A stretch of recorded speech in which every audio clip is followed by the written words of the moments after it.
Can you tell I've really wanted to talk about A Hat in Time? I swear to God, it seems like every other video I mention this game in some way, shape, or form. But it comes from a damn good place. I love this game. It's genuinely one of my favorite games out there, right up there with Zelda, Smash Bros, Pokemon, and Hollow Knight. And now I finally have an excuse to merge two of these games together and discuss how the Hat Kid could potentially work in Smash Ultimate. Let's get started. What's crack-a-lack-a, Toxic Crew? My name is Toxiquid, and cutting right to the chase, what if a Hat in Time's Hat Kid got into Smash? How would they play? What would they bring to the table that isn't already there? And would they be a worthwhile fighter? I aim to answer two of these questions and leave the third up to you all at home, and like the other fighter concepts I put out, we are going to be making a complete DLC fighter concept, complete with everything, ranging from a moveset, classic mode, spirit battles, stage, music, and everything in between. And so, without further ado, let's piece together the moveset, starting with the standard attacks.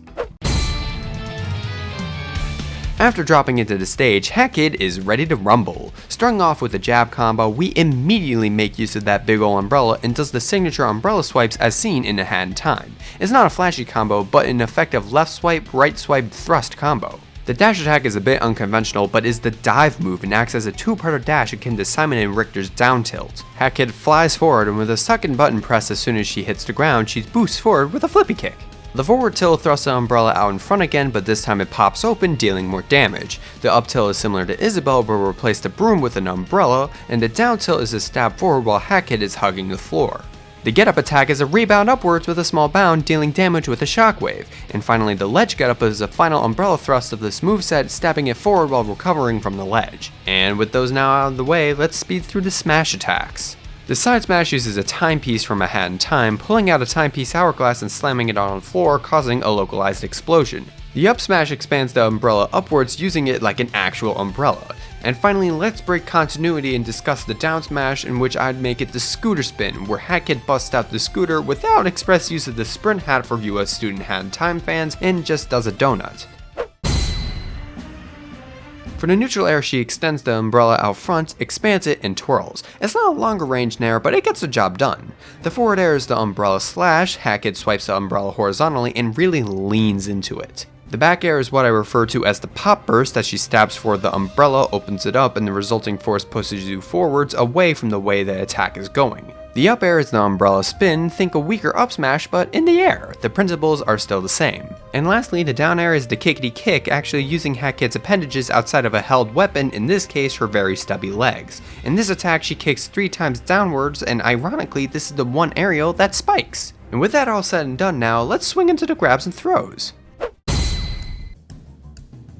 For the grab, Hat Kid busts out the hookshot badge and shoots it forward. This acts as a tether grab and can be used midair as a zair. As for the pummel, Hat Kid knees them. It just kinda makes sense.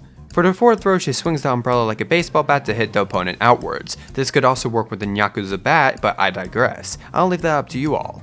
The back throw is the twist and turn, where Hat Kid twists and slams the opponent on the floor. The up throw hoists an opponent on the open umbrella and spins them around, and the down throw hooks the umbrella's hook around the opponent and trips. It does pitiful damage, but is an amazing combo starter. And with that wrapping up all the grabs and throws, let's shoot for the stars with the special attacks. Alrighty, before we can start with the neutral special, we first need to discuss the down special, as the neutral special hinges on that. Trust me, it makes sense. The down special is called Hat Swap and is an interesting rendition of something like Monado art. This is a funny little wheel showing 6 different hats that will do 6 different effects on the neutral special. The default is the Kid's hat, and its neutral special attack is a chargeable beam attack stemming from the umbrella. You can also store this attack as well. Oh, and in case you were wondering, when Kirby inhales Hat Kid, he'll only have access to the Kid's hat and the umbrella beam. Next up is the Sprint hat, and the neutral special is a chargeable sprint that deals damage when ran into. After that is the Brewing Cap, and is basically a charge bomb move where Hat Kid charges up a throwable brew and throws it like a grenade that will explode on impact. You won't be able to store up a charge for this one though. The Ice Cap is next and allows Hat Kid to turn into an ice statue, increasing their weight akin to Hero's Kerklang. Yes, if you use it in the air, you will slam downwards, yes, it will spike, and yes, you can cancel the attack at any time with a little bit of end lag. After that is the Dweller's Mask that can summon a platform that can be toggled on and off by pressing neutral special again. I'm not 100% certain how this would work logistically, but hey, it's just a video, don't worry about it. And lastly, there's the time stop app. So here's the thing. Think of this as witch time, but on yourself, having knockback and slowing you down for only a few seconds. And that's really it. And with the neutral and down specials all out of the way, let's now move to the up and side specials. The side special is the homing attack, as Hackett jumps up in the air, does a flip, and dives into the nearest enemy, or if nobody's nearby, diagonally downwards. And the up special is the umbrella hover, where she jumps up real high and glides down with the umbrella, Peach style. And with that, there's only one thing left, the final smash. The final smash is called Time to Stop. Hat Kid rises to the center of the stage, brings together a giant ball of timepieces, and slams it down, causing a giant explosion on the center of the stage. I'm thinking you can angle it left or right, but that's really up to interpretation as well. And that's really it for the moveset. With that all said and done, now let's move on to the taunts. The up taunt is that signature blah, hands to the face, taunting the opponent childishly. The side taunt blows a kiss, and the down taunt is the bye-bye wave. Alright, it's time for the stats, folks. Gumbo, if you please. And thank you, Gumbo. See right here? And that's the stats. Bada bing, bada boom. Next up, alternate costumes. So there's Hat Kid, but the P2 variant should be Bow Kid, like Steve and Alex. So there's the default, Bow Kid, then back to Hat Kid with the cookie dough color palettes, then back to Bow Kid with the Captain of the Sea palettes, back to Hat Kid with the Mustache Girl palettes, Bow Kid's Freedom palettes, and wrapping up with both Hat Kid and Bow Kid rocking their Yakuza outfits. Next up is the stage, and there could have been many different places I could have chose from the great spiraling locales of Mafia Town, the dark treetops of Selfcom Forest, or the incredible grandeur of the Alpine skyline.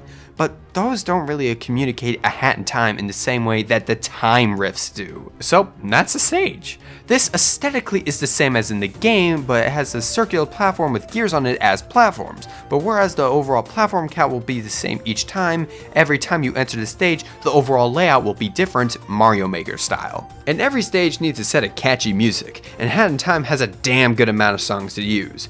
For the Time Rift stage, there's the Hat in Time theme remix, Barrel Battle, Mafia Boss's Big Showdown, Train Rush, Battle for Ward 42, Your Contract Has Expired, Alpine Skyline at Night, a You Are All Bad Guys remix, Rock the Boat, and the Yakuza Metro medley, comprising of the Yakuza Metro, Yakuza Manholes, and Rush Hour.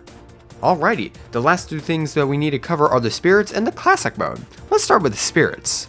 Starting with the novice spirits, we have the Mafia Goons as a support attack spirit. This is against a horde of 8 light blue Warriors on Delfino Plaza. The enemies are easier to launch, have super armor but are slower, and barrels spawn more often. You are rewarded with slow super armor. DJ Grooves is a primary neutral spirit and is a King DDD with 2 tiny DDDs on Mario Galaxy. They taunt often, have increased attack and movement speed, and rewards with movement speed up. Inversely, the Conductor is here as a primary neutral spirit and is a yellow Falco. You fight him on the spirit train, has increased attack and movement speed, and certain assist trophies appear more often, in this case being Yuri Kozukata. You are rewarded with a weapon attack up.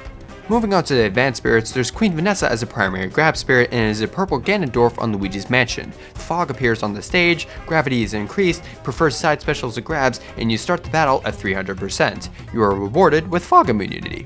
The Mafia Boss is here as a primary attack spirit and is a red Bowser on Omega Boxing Ring. The enemy heals over time, reflects projectiles, FS meter charges quickly, and boomerangs spawn more often. You are rewarded with a boomerang on startup. Lastly, for the advanced spirits is the Goats as a support defense spirit. This is a fight against 3 giant Donkey Kongs on Skyloft. The enemy's shield has increased durability, is hard to launch, and rewards with impact run. Onwards to the ace spirits, there's the Snatcher as a primary grab spirit and is a giant Mr. Game & Watch on Reset Bomb Forest. Bob-Bombs rain down from the sky, it's a 300 HP stamina battle, items are attracted to the enemy, and rewards with fire explosion attack up. Next is the Walrus Captain and is a neutral support spirit. This is a fight against a light blue wolf on Pirate Ship. The enemy tends not to move, it is a timed stamina battle, the enemy is metal, and the floor is slippery. You are rewarded with Slippy Floor Resist. Lastly, there's the Empress as a primary attack spirit. This is a Mewtwo and a horde of 6 tiny purple Incineroar on New Pork City. The enemies spawn in with a super scope,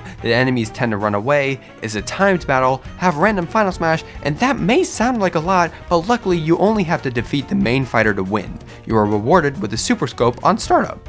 Lastly, there's the Legend Spirit, and it can't be anything other than Mustache Girl. This is a Mustache Girl clad hack kit on Time Rift and has a random final smash, FS meter charges more quickly, timers spawn more often, healing items spawn more often, and the enemy starts with an enhanced item, in this case, the staff. You are rewarded with timer immunity.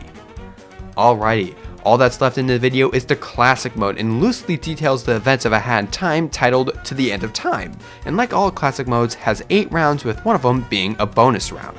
Round 1 is against a red Bowser and 2 tiny light blue Warriors on Boxing Ring. Mafia Boss's big showdown plays in the background and is a reference to Mafia Town, the Mafia Goons, and the Mafia Boss. Round 2 is a King DDD and Yellow Falco on Omega 4 side with Battle for Award 42 playing and is a reference to the boss battle between DJ Grooves and the Conductor.